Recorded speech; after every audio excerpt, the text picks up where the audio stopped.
Қайырлы күн достар, менің арнама қош келдіңіздер. Бүгін біз сіздермен өте дәмді, ерекше, тойымды тағам нан салма дайындаймыз.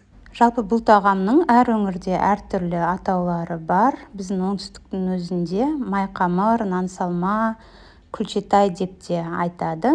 Ал енді дайындауға кірісеміз. Ең алдымен жылы суға, бір пиала суға, бір жұмыртқа, бір шай қасық тұз қосып, жақсылап араластырып, онды аз мөлшерден қоса отырып, қамыр илейміз. Қамырымыз бешбармақтың қамырындай болу керек. Содан қуыруға кірісеміз. Бізге қажет ингредиенттер: ет, пияз, картоп, сәбіз, қызанақ, болгар бұрышы, сұйық май, тұз, бұрыш және дәмдеуіштер. Барлық ингредиенттерді майда кубик етіп тураймыз. Ең алдымен қызып тұрған сұйық майға етімізді қуырып аламыз. Шамамен 5-10 минуттай. Содан соң пиязымызды салып, пиязды қызарғанша қуырамыз. Содан соң көкөністерімізді салып, кішкене қуырып аламыз.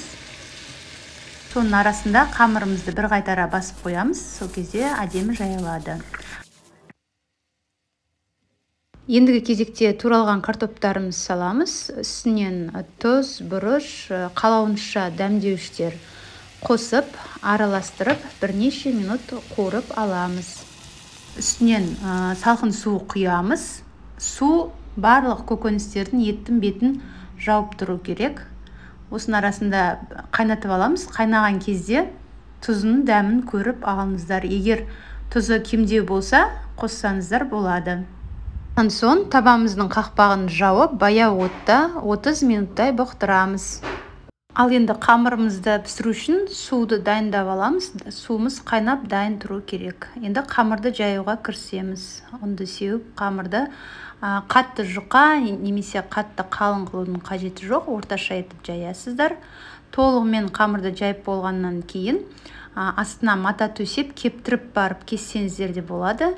Немесе мен сияқты осылай онды көбірек мөлшерден сеуіп, орап кесесіздер. Бұл арасы жабысып қалмас үшін істелетін әдіс. Қамырды өз қалауынша кесесіздер. Кесіп болғаннан кейін осылай қолымызбен бір-бірінен ажыратып, осындай қимыл жасаймыз. Енді суымыз қайнағаннан кейін оған тұз қосамыз.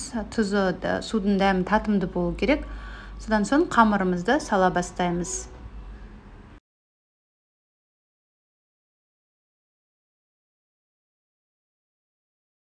Қамырымыздың түсі осылай біркелкі жылтырап тұрады. Содан кейін оның біреуін алып дәмін көресіздер. Егер піскен болса, осылай шолпынның көмегімен легенге түсіріп аламыз.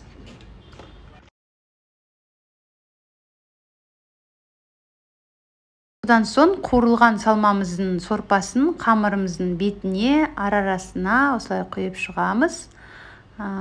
Толығымен құйып шыққаннан кейін салмасын саламыз. Өте дәмді болып шығады. Міндетті түрде сіздерге дайындап көруге кеңес беремін. Егер видео ұнаса, менің арнама тіркеліп, лайк басып, пікір қалдыруды ұмытпаңыз. Назарларыңызға рахмет. Ас болсын.